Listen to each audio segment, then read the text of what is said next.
Saturday of Easter week reflection. My dear friends, broken pieces are sharper than normal pieces, isn't it? Normal parts. When a person is broken, God can use that person in a different way. That's exactly how all the disciples, all the saints, all the chosen people are broken. They are chosen to be broken to be given, isn't it? So his ways are amazing. How you break a person? It can be sin. Sin will break a person. It can be a sickness. Sickness can break a person. It can be a pain, struggle, catastrophe can break a person. But then what happens, what is important, the pieces are used by whom? The broken parts should be used by the person who owns the vessel. And he knows exactly. The potter knows the clay and the vessel. It all should happen in the hands of the potter.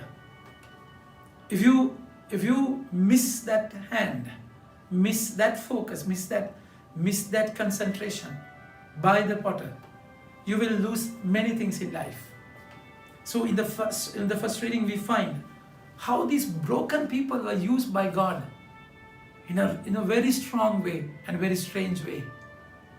In those days when the rulers and elders and scribes saw the boldness of Peter and John and perceived that they were uneducated common men, they were astonished.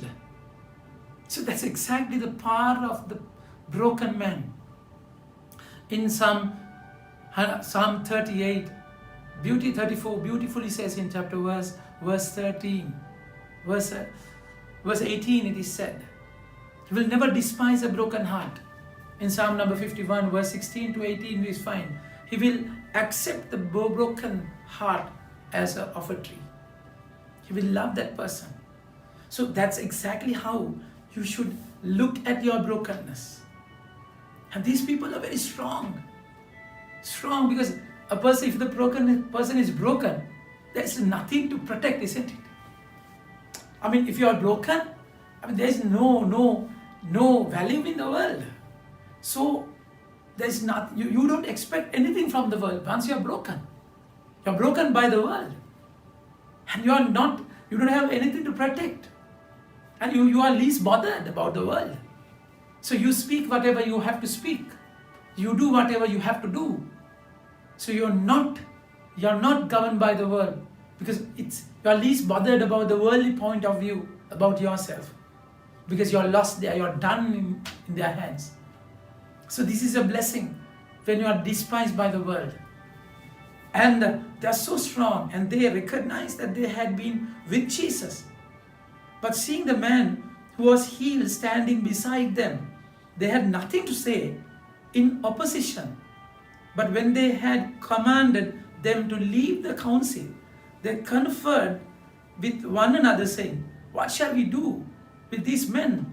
For that a noble sign had been performed through them is evident to all the inhabitants of Jerusalem. And we cannot deny it. How God is using these people, isn't it? Such a timid, small people, insignificant personalities, with the worldly point of view. But in God's hand, those broken vessels, broken pieces are important.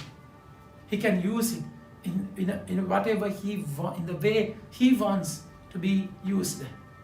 So that's exactly why the cornerstone has become, the rejected stone has become the cornerstone, the most important thing. And for their noble son, but in order that it may spread no further among the people, let us warn them to speak no more to anyone in this time, in His name.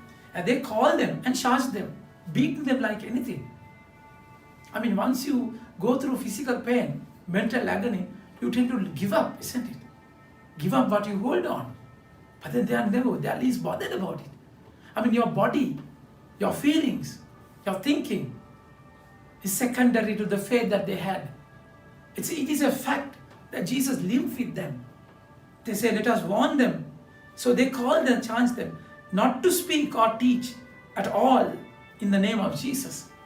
But Peter and John answered him, whatever it is right, whether it is right in the sight of God to listen to you rather than God, you must judge. For we cannot but speak of what we have seen and heard. And when they had further threatened them and let them go, finding no way to punish them because of the people, for all were praising God for what they had happened. They're lost, just simply lost, they're stuck. Once the Lord is in your side, to whom you should be scared of, fear, you should fear. And you don't have to be scared of anyone, because the Lord is with you. My dear friends, see the gospel, how this church was built. When Jesus rose early, on the first day of the week is the day he created the first creation, the light. And he said, let there be light. He appeared first to Mary Magdalene, from whom he had cast out 7 demons. My dear friends, he created the light, sun and moon on the 4th day or 3rd day. But then before that, he created light above sun and moon, isn't it? We get the light from the sun or moon, but then this light is above thee. And Mary Magdalene was a person who was possessed by 7 demons. Luke chapter 8 verse 2. But the Lord is saying, he appeared first to Mary Magdalene because he wanted her to be the first disciple, to go to the people, go to the disciples, brothers of Jesus, to tell that he is risen. How he chosen this broken vessel, isn't it? Broken by people, broken by situations, thrown away. People despise and devalue, look down upon that person. But for God it's different. And that's all, from whom he had cast out 7 demons. She went and told those who had been with him, as many mourned and wept. But when they heard that he was alive and he had seen by her, they would not believe it. They could not believe. My dear friends, so it's important that you deal with your brokenness with the Lord, not with people, not with yourself, no. So the Lord is risen. They had to believe. There's no other way. After these things, he appeared in another form to 2 of them as they were walking into the country. And they went back and told the rest, but they did not believe them. The Lord is giving them chance by chance, chance after a chance, because it's important. If yourself should be used by him, you should believe that all what had happened in your life is just nothing compared to the glory of God. A word can transform everything. He can make a way when there's no way. And that's amazing, isn't it? After he appeared to the 11 themselves, as they were reclining at table, and he rebuked them for their unbelief and hardness of heart, because they had not believed. So this is serious. This is strongly serious. If you don't believe, there's no way out. Easter, he is risen. You have to believe that. There's no other way. That's exactly all what he wanted in your life. And why you are called to become a witness. You are called to proclaim the gospel. You are chosen to be broken and to be given, because they had not believed.